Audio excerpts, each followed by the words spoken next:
Assalamualaikum teman-teman, welcome to my vlog Nada Syarifah Official. Sesuai keinginan gue sendiri gue pengen ceritain masa gue waktu gue SMP. Jadi gue SMP di satu lokasi dengan SD gue, jadi hanya berseberangan. Nah, yang gue pertama kali cerita waktu SD gue berantem sama anak kepala sekolah. Jadi bapaknya itu kepala sekolah SD, ibunya itu kepala sekolah SMP-nya. Dan karena satu lokasi, akhirnya dua orang itu datang ke tempat kejadian yang gue ceritain di SD. Mungkin teman-teman bisa lihat di link gue berantem sama anak kepala sekolah. Itu yang nggak boleh ditiru ya teman-teman, berantem ya bayi. Next. Nah, selanjutnya akhirnya gue masuk ke SMP itu. Gue daftar, gue lulus, dan gue percaya diri banget karena memang gue punya prestasi. Alhamdulillah, gue ngomong apa adanya itu ya. Jadi nggak gimana gitu. Nah, akhirnya waktu walaupun gue punya prestasi, gue ditempatkan di kelas B. Dulu itu nggak ada namanya kelas A itu pintar semua, kelas B nya enggak. Jadi dicampur. Jadi ada yang cerdas, ada yang pintar, ada yang pintar, digabung jadi satu. Jadi nggak dipilah-pilih. Jadi bukan A itu yang terbaik, B itu yang nggak baik, enggak. Jadi dicampur adukan biar semuanya itu sama rata. Nah, akhirnya gue dapat B. Nama gue ya nggak boleh kasih nama asli ingat, sorry. Nah, akhirnya gue bersekolah. Gue waktu kelas 1 itu gue juara 1, juara 2. Jadi gue nggak bisa standby untuk juara 1, tapi gue juara 1. Gue juara 2, habis itu juara 1. Kelas 2 nya juga juara 1.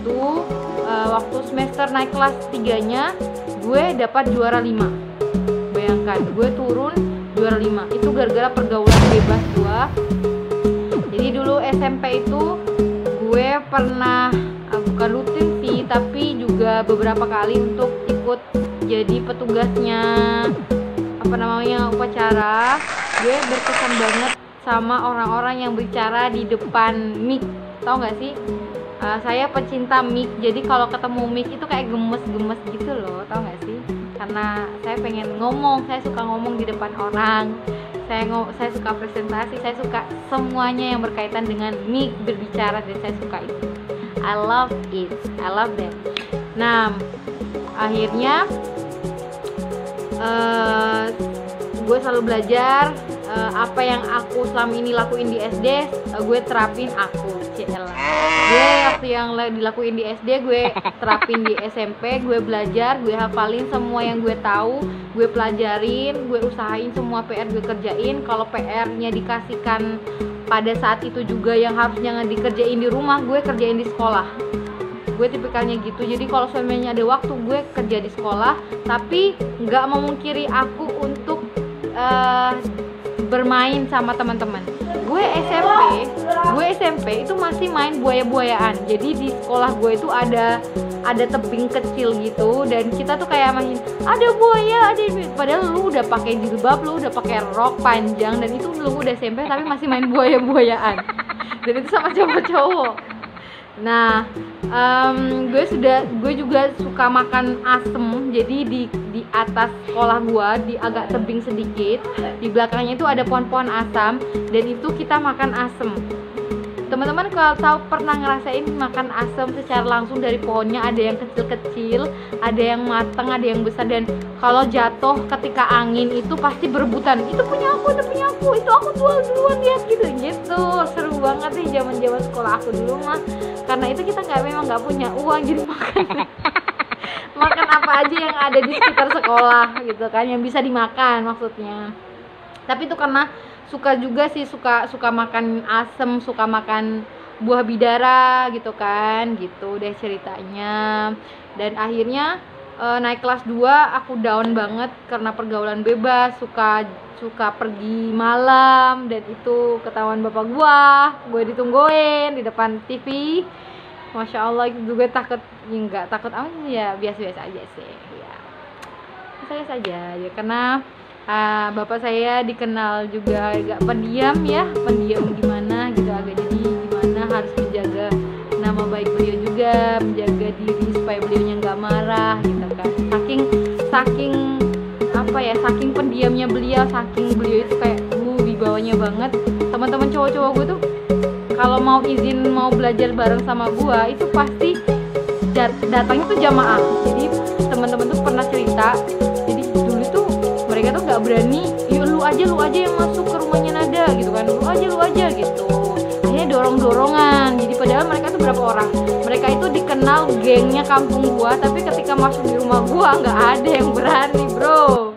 Itu teman-teman, karena mungkin teman-teman gue udah kenal bapak gue kayak gimana ya sifatnya mungkin gitu.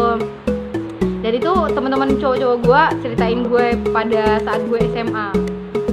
Mereka cerita kalau misalnya ada kejadian ini, dan gue baru ngeh gitu loh, oh ternyata selama ini mereka kayak gitu sama bapak gue gitu.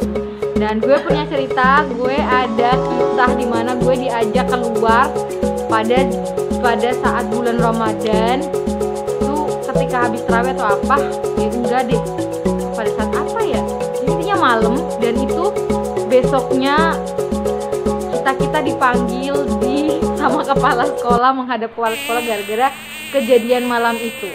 Jadi kita ke sekolah tempat asrama gitu, di sebuah sekolah yang non Katolik gitu, orang-orang Kristen, Katolik ya, Katolik bukan Kristen ya, Katolik.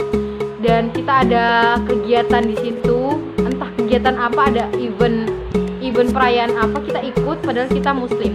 Dan kita, jadi sekolah itu tuh ada gereja besar. Jadi kita itu pernah mau ditangkap sama orang penjaga asramanya. Jadi kita tuh sembunyi di dalam gereja. Dan itu bukan pertama kali sih, itu kisah pada malam hari gue sembunyi di gereja gara-gara kayak mau dikejar sama penjaga asramanya. Itu karena aku cuma ngikut-ngikut aja sih. Dan akhirnya finishnya adalah ketika aku suka keluyuran, ketika aku suka intinya pergaulan bebas, ketika ada event pesta gue selalu hadir, gue selalu ikut andil lah. Padahal gue nggak ngapa-ngapain, cuma ngeliatin doang. Cuma kayak gue punya teman-teman yang sudah banyak teman di luar, jadi gue kayak ikut suasana. Jadi gue lupa belajar, gue lupa fokus pelajaran, gue nggak terlalu excited tuh belajar di sekolah, bersemangat lagi. Akhirnya aku down dan aku menjadi peringkat kelima. Dalam hati gue gini, oh ngapain gue mikirin, kan peringkat 5, ngapain juga gue masalahin, ini masalah peringkat ya teman-teman.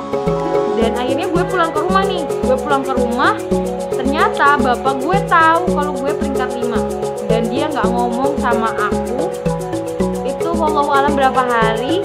Dan aku itu hati gue hancur banget, sakit banget. Kenapa? Karena ternyata bapak gue mikir juga kalau prestasi gue turun gitu, dan drastis dari angka 1 jadi angka 5. Dan sakit banget hati aku, itu greget banget dan hancur banget. Sampai satu kejadian, gue naik kelas 3 pada saat itu, wali kelas gue ganti cowok, dan beliau sekarang menjadi almarhum seorang bapak guru yang masya Allah banget. Semoga Allah memberikan yang terbaik kepada beliau baik banget, masya Allah, akhlaknya mulia sekali. Beliau mengajar bahasa Inggris, beliau wali kelas aku waktu aku kelas 3. Akhirnya aku buktiin, setiap hari aku belajar, dimanapun aku berada, semua SKS gue kerjain, semua buku gue hafalin, semuanya gue tuntasin, dan gak ada yang ketinggalan, dan semuanya harus selesai. Dan tahu kenapa? Di semester itu juga gue jadi juara 1. Gue buktiin sama bapak gue bisa untuk jadi juara 1. Itu pengorbanan gue. Dulu gue SMP tinggal sama tante gue. Jadi, nah nih gue ceritain kenapa gue ditampar. Jadi waktu itu tuh gue pernah ditampar sama salah satu guru gara-gara gue selalu telat. Jadi bukan gue jadi sedih guys, nyakitin banget soalnya. Jadi dulu itu gue nggak pernah bolos sekolah. kalau gue sakit parah banget baru gue gak mau sekolah. Karena gue mikir sekolah itu penting dan gue suka banget untuk sekolah, gue tetap terlambat jam berapapun gue bakalan sekolah. Gue nggak peduli, gue mau dimarahin tetap, tapi gue tetap sekolah. Gue nggak bakalan banyak alasan untuk kalau gue malas gue bakalan kayak pura-pura sakit atau izin atau apa. Gue nggak gitu. Gue mendingan dimarahin karena terlambat daripada gue nggak sekolah. Itu yang prinsip gue. Suatu ketika gue tuh telat kenapa? Karena pada saat itu kalau gue tinggal sama tante gue, itu gue harus sapu dulu rumahnya, gue harus nyiapin minumannya beliau, gue harus masak dulu, dan gue harus prepare untuk makan mereka. Itu yang gue lakukan setiap pagi gue ketika gue tinggal sama tante gue. Dan suatu hari gue telat, padahal posisi sekolah sama rumah tante gue itu gak jauh-jauh amat. Rumah asli gue lebih jauh lagi, tapi gue gak telat. Tapi kalau kenapa telat? Tapi mereka nggak mikir sampai segitunya. Mereka hanya taunya lu telat gitu kan. Padahal gue punya prestasi pada saat itu. Gue berjuang mendapatkan prestasi, gue bertahan dengan prestasi itu. Dan even gue lo nggak dihargai di situ, lu ya tetap aja lu dicap seperti itu kan. Akhirnya gue ditampar pada saat itu. Gue teringat banget sampai sekarang nggak suka sama dia. Bukan gimana ya, astagfirullahaladzim. Tapi sekarang sih ngerasa ya udah kali mungkin karena beliau nggak tahu alasan sebenarnya gitu kan. Sorry ya guys, gue bawa emosional sih gue, jadi baperan gitu guys. Gue ini baperan orangnya guys. Nah akhirnya gue ditampar pada saat itu, dan beliau nggak tanya dulu kenapa gue telat. Itu nyakitin banget perasaan gue. Anyway, dari itu semua kejadian itu karena memang pada saat itu posisinya gue memang dikenal anak yang ikut-ikutan karena bebas itu pergaulan tadi. Ya mungkin karena gue telat waktu itu ya gue langsung dimarahin, kemudian tadi diperlakukan seperti itu. Gue sampai sekarang masih nggak terima dengan perlakuan itu karena gue udah buktiin gue salah satu anak prestasi di situ. Ya tetap aja gue nggak dihargai. Dan pada saat itu gue jadi salah satu anak yang diantar di kabupaten. Ya insya Allah di kabupaten apa di mana ya. Gue jadi ini matematika kayaknya.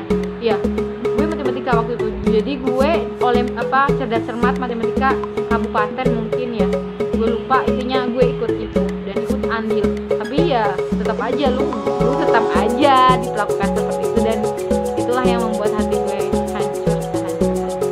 Tapi ya itu tadi lu tetap bertahan. Akhirnya aku tetap bertahan walaupun aku diperlakukan seperti itu sama salah satu guru itu. Aku tetap bertahan dan stay untuk di tahap peringkat gue. Jadi gue nggak peduli, yang penting bapak gue senang lagi sama gue, ngobrol gue kayak biasanya. Ya dan gue masih ingat cerita bapak gue bilang gini, beliau itu bapak gue pulang dari kampung halaman kakaknya di Pulau ND, jadi kota ND, di kota ND. Beliau bilang gini sama gue, Nat, tahu nggak bapak itu lihat anak di mana-mana tuh bawa buku terus, kayak seneng deh bapak lihat kayak gitu dianya. Tapi dalam hati gue, ini bapak nyindir aku apa gimana sih ya. Terus akhirnya beliau selalu bilang, kemana-mana nih anak tuh bawa buku tuh Nat, jadi dibacain, dibawa kemana. Jadi anak ini kalau dilihat itu kemana-mana dibawa buku gitu. Bapak tuh seneng banget. Akhirnya gue terinspirasi, jadi bokap bapak gue gitu suka banget sama anak yang suka bawa buku gitu kan. Ya setidaknya dia mencerminkan dirinya seorang pelajar, gitulah ceritanya. Dan akhirnya aku buktiin. Akhirnya waktu itu semester 1 kelas 3 dari peringkat 5 aku jadi peringkat 1. Dan sahabatku, aku baru punya sahabat itu kelas MTS, namanya Kiki sama Hasnin. Kiki sama Hasnin itu kita waktu itu pagi-pagi banget nih. Pagi-pagi ini jahil banget sih. Jadi kantornya sepi karena waktu itu aku udah lagi down, karena aku lagi berusaha untuk naikin peringkat, dan mereka ngeliat aku kayak gimana mungkin ya. Akhirnya mereka memberanikan diri, ini aib tapi gak apa-apa. Jadi memberanikan diri untuk buka kantor, padahal posisinya itu waktu itu ditutup karena memang belum ada gurunya sama sekali. Itu kita waktu itu pulang les apa waktu masuk pagi apa gimana, intinya lupa. Intinya sepi banget sekolah, hanya kita bertiga, itu kantor sepi, dan kita beranikan untuk buka raport. Dan tahu apa yang terjadi? rapot yang pertama dan ada peringkatnya. Peringkatnya aku, dan mereka mengatakan, Nat, kamu peringkat 1. Sedih waktu itu. Dari peringkat 5 jadi peringkat 1, dan karena itu pembuktian bahwasannya aku bisa karena aku mau berusaha dan membuktikan kepada bapakku. Backgroundnya rusak. Jadi backgroundnya lemari. Oke deh, gue nggak peduli dah. Lanjut aja deh ya. Nah ini nih lemari ya. Nah itu jadi teman-teman, jangan pernah down, tetap berjuang. Ini kisah gua, mana kisah lu, dan ceritakan kepada teman-teman bahwasanya kamu bisa. Dan akhirnya di semester selanjutnya gue tetap alhamdulillah dapat itu. Dan teman-teman sahabat-sahabat gue nggak percaya juga kenapa gue bisa. Dan ya itu tadi pembuktian. Jadi ketika gue nyapu, gue cuci piring, gue apalin semua pelajaran, gue kerjain semua LKS walaupun nggak disuruh sama gurunya, gue kerjain semuanya. Gue totalitas, gue siang gue belajar, gue sore belajar, gue malam insya Allah belajar. Dan kemana-mana gue hafalin rumus, dan kemana-mana gue bawa buku, lumayan lah. Dan itu inspirasi dari bapak gue bahwasannya ya seorang pelajar harus menceritakan seorang pelajar, dan kemana-mana harus bawa buku harusnya. That's right. Dan thank you sudah watching me. Don't astagfirullahaladzim. Don't forget to like, comment, and subscribe. Itu kisah gue, mana kisah lu. Dan bye bye guys. Jangan tanya masalah cinta monyet, karena itu nggak penting banget buat gue sekarang.